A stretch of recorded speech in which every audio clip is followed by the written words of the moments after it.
Assalamualaikum warahmatullahi wabarakatuh. Alhamdulillahirabbil alamin.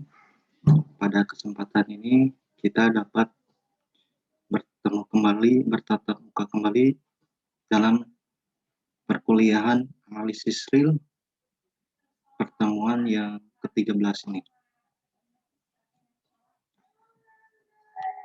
Materi yang akan disampaikan pada pertemuan ini adalah mengenai interval bersarang.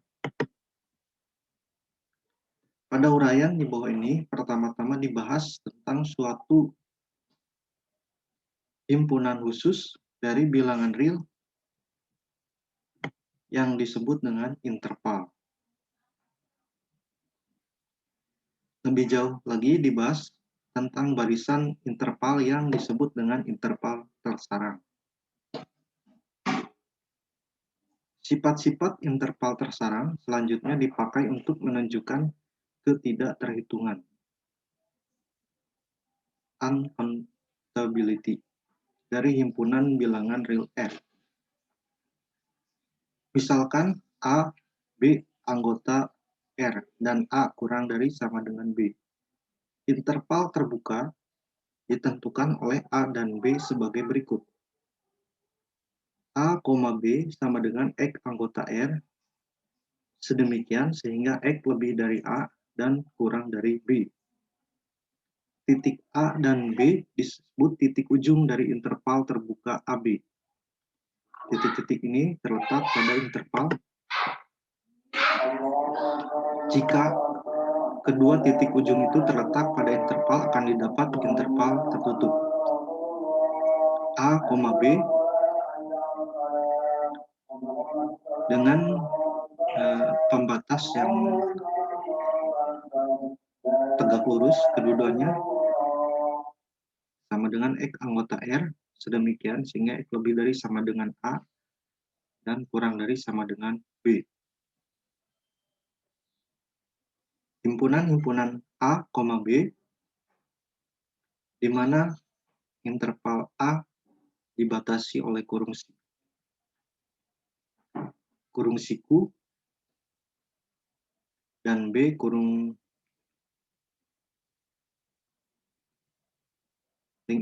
cekung, maka menunjukkan X anggota R sedemikian sehingga X lebih dari sama dengan A dan kurang dari B. Selanjutnya A, B, di mana A dibatasi dengan kurung cekung dan B dibatasi dengan kurung siku, maka X anggota R sedemikian sehingga X lebih dari A kurang dari sama dengan B. Masing-masing disebut interval setengah terbuka atau setengah tertutup. Setiap interval seperti di atas disebut interval terbatas dan mempunyai panjang yang didefinisikan oleh B dikurangi A. Jika A sama dengan B, maka A, B sama dengan himpunan kosong dan A, sama dengan A. Artinya A ke A ini dibatasi oleh kurung cekung, kedua-duanya adalah himpunan kosong. Dan A, di mana dibatasi kedua-duanya oleh kurung siku, maka himpunan yang dihasilkan adalah himpunan A. Terdapat 5 jenis interval tak terbatas yang menggunakan lambang tak hingga atau tidak terdefinisikan, atau plus tak hingga atau tidak terdefinisikan, atau negatif tidak terdefinisikan atau tak hingga, yang ditempatkan pada ujung-ujung interval. Misalkan A anggota R, himpunan-himpunan yang didefinisikan oleh A, tak hingga, di mana keduanya dibatasi oleh kurung cekung, maka hal ini menunjukkan X anggota R sedemikian sehingga X lebih dari A. Jadi dari A ke kanan. Kurung cekung ini menunjukkan X lebih dari A. Karena dibatasi oleh kurung cekung kedua-duanya. Kemudian di sini Selanjutnya negatif tak hingga koma A dibatasi dengan kurung cekung kedua-duanya, maka di sini menunjukkan X anggota R sedemikian sehingga X kurang dari A. Disebut interval terbuka tak hingga. Di A lebih dari X lebih dari A ke kanan, X kurang dari A ke kiri. Menunjukkan tak hingga ke kiri dan tak hingga ke kanan. Dengan cara yang serupa, himpunan-himpunan yang didefinisikan oleh A, tak hingga, di mana A dibatasi oleh kurung siku dan tak hingga dibatasi oleh kurung cekung, maka akan menunjukkan X anggota R sedemikian sehingga X lebih dari sama dengan A. Kemudian negatif tak hingga, A, di mana negatif tak hingga dibatasi oleh kurung cekung dan A dibatasi oleh kurung siku, maka menunjukkan X anggota R sedemikian sehingga X kurang dari sama dengan A. Disebut interval tertutup tak hingga. Sedangkan himpunan yang didefinisikan oleh negatif tak hingga, tak hingga sama dengan R, di mana kedua-duanya dibatasi oleh kurung cekung. Maka di sini negatif tak hingga, tak hingga ini sama dengan R atau himpunan bilangan real, disebut interval tak hingga. Interval satuan adalah interval tertutup 0,1, di mana kedua-duanya dibatasi oleh kurung siku, yang menunjukkan bahwa X anggota R sedemikian sehingga X lebih dari sama dengan 0 dan kurang dari sama dengan 1. Selanjutnya, suatu sifat yang nyata dari interval adalah jika dua titik X, Y dengan X kurang dari Y terletak pada suatu interval J, maka sebarang titik yang terletak antara keduanya juga terletak pada J. Artinya, jika T lebih dari X kurang dari Y, maka titik T terletak pada interval yang sama seperti halnya X dan Y. Dengan kata lain, jika X dan Y terletak pada suatu interval J, maka interval X, Y, di mana kedudukannya dibatasi oleh kurung siku, termuat di J. Teorema, jika S suatu himpunan bagian dari R, memuat paling sedikit dua titik dan mempunyai sifat, jika X, Y anggota S dan X kurang dari Y, maka X, Y di mana dibatasi oleh kurung siku kedua-duanya termuat dalam S. Maka S adalah suatu interval. Bukti di sini terdapat 4 kasus. Yang pertama, S terbatas di atas, tetapi tidak terbatas di bawah. S terbatas di bawah, tetapi tidak terbatas di atas, dan S memenuhi salah satu, terbatas di atas atau terbatas di bawah. Kasus 1, misalkan A sama dengan infimum S dan B sama dengan subprimum S. Diperoleh S memuat A, B, di mana kedudukannya dibatasi oleh kurung siku dan akan ditunjukkan A, B termuat dalam S, di mana A, B ini dibatasi kurung cekung, sehingga termuat dalam S. Jika Z lebih dari A kurang dari B, maka Z bukan batas bawah dari S, sehingga terdapat X anggota S dengan X kurang dari Z. Juga Z bukan batas atas dari S, sehingga terdapat Y anggota S dengan Z kurang dari Y. Berarti Z dalam hal ini berada di tengah-tengah antara A dan B. Oleh karenanya Z anggota X, Y, di mana kedudukannya dibatasi kurung siku, sehingga sifat 1 mengakibatkan Z anggota S karena Z unsur sembarang dari A, B. Maka disimpulkan A, B termuat dalam S. Sekarang jika A anggota S dan B anggota S, maka S sama dengan A, B, di mana A, B ini dibatasi kurung siku. Mengapa? Jika A bukan anggota S dan B bukan anggota S, maka S sama dengan A, B yang dibatasi oleh kurung siku. Kemungkinan lain adalah S sama dengan A, B, di mana B-nya kurung siku, atau S sama dengan A, B, di mana kurung sikunya pada A dan kurung cekungnya pada B. Kasus 2, misalkan B sama dengan suprimum S. Didapat S termuat dalam negatif B, negatif tahingga, B, di mana kurung cekung berada pada negatif tahingga dan kurung sikunya pada B. Dan akan ditunjukkan bahwa negatif tahingga, B termuat dalam S. Dan jika Z kurang dari B, maka terdapat X, Y anggota S, sehingga Z anggota X, Y, di mana X, Y-nya dibatasi kurung siku, termuat dalam S.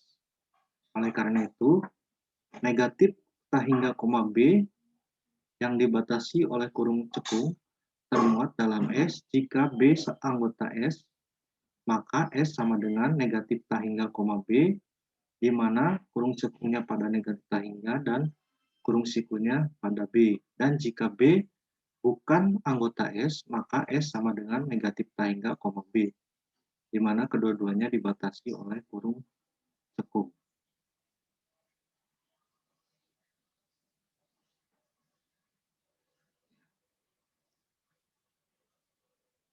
Untuk yang ketiga dan keempatnya, silahkan nanti dicoba untuk dilakukan pembuktian.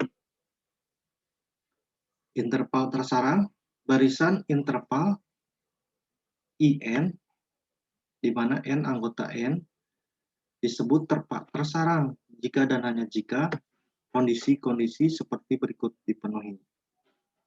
Di mana I1 memuat I2,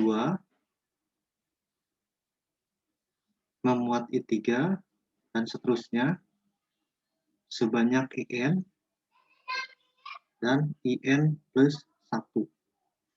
Karena di sini di grafik digambarkan secara bagan I1 seperti ini. Artinya I1 ini memuat I2, memuat I3, demikiannya I4, dan seterusnya sampai IN plus 1. Ditunjukkan sebagai grafik barisan interval atau interval tersarang, digambarkan sebagai grafik dengan diagram sebagai berikut. Sebagai contoh, jika IN sama dengan 0,1 per N, di mana kedua-duanya dibatasi oleh kurung siku, maka IN memuat IN plus 1 untuk setiap N, sehingga interval-interval tersarang. Dalam contoh ini, unsur 0 terletak di setiap IN dan sifat Archimedes dapat digunakan untuk membuktikan bahwa hanya 0 unsur yang terletak di setiap IN dan ditulis N sama dengan 1 sampai hingga irisan dari IN sama dengan 0. Secara umum, barisan interval tersarang tidak perlu mempunyai titik sekutu. Sebagai contoh, jika Jn sama dengan 0,1 per N, di mana kedua-duanya dibatasi oleh kurung cekung dan N anggota N, maka barisan ini merupakan interval tersarang yang tidak mempunyai titik sekutu. Ini adalah benar, sebab jika diberikan X lebih dari 0, terdapat M anggota N, sehingga 1 per M kurang dari X, akibatnya X bukan anggota Jm. Dengan cara yang serupa, barisan interval Kn sama dengan N, K hingga, di mana kedua-duanya dibatasi oleh kurung cekung, sehingga N anggota N tersarang tetapi tidak mempunyai titik sekutu. Meskipun demikian, terdapat sifat yang sangat penting dari R, bahwa setiap barisan tersarang dari interval tertutup terbatas mempunyai titik sekutu. Sifat kelengkapan dari R sangat memegang peranan dalam menentukan sifat ini. Sifat interval tersarang, jika IN sama dengan AN, BN, di mana kedudukannya dibatasi oleh kurung siku, N anggota N merupakan barisan tersarang dari interval terbatas tertutup. Maka terdapat bilangan si anggota R, sehingga si anggota IN untuk setiap N anggota N. Ini bukti karena interval tersarang didapat IN termuat dalam IN termuat dalam I1 untuk setiap N anggota N. IN termuat dalam I1 untuk setiap N anggota N, sehingga AN kurang dari sama dengan B1 untuk setiap N anggota N. Oleh karena itu, himpunan tak kosong AN sedemikian, sehingga N anggota N terbatas di atas, dan misalkan si adalah supremumnya. Jelaslah bahwa AN kurang dari sama dengan si untuk setiap N anggota N. Akan ditunjukkan pula bahwa si kurang dari sama dengan Bn untuk setiap N anggota N.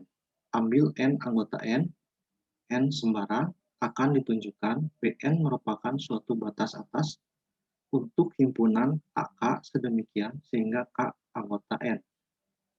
Akan dibagi dalam dua kasus. Itu akan dibagi dalam dua kasus, di mana kasus 1, jika N kurang dari sama dengan K, karena IN memuat IK, maka BK lebih dari sama dengan AK dan kurang dari sama dengan BN. Kasus 2, jika K kurang dari N, karena IN termuat dalam IK, maka AN lebih dari sama dengan AK dan kurang dari sama dengan BN. Jadi dari persamaan kasus 1 dan 2 dapat disimpulkan bahwa AK kurang dari sama dengan BN untuk setiap K. Sehingga BN merupakan suatu batas atas dari AK sedemikian sehingga K anggota N. Oleh karenanya, si kurang dari sama dengan BN untuk setiap N anggota N. Karena si lebih dari sama dengan AN dan kurang dari sama dengan BN.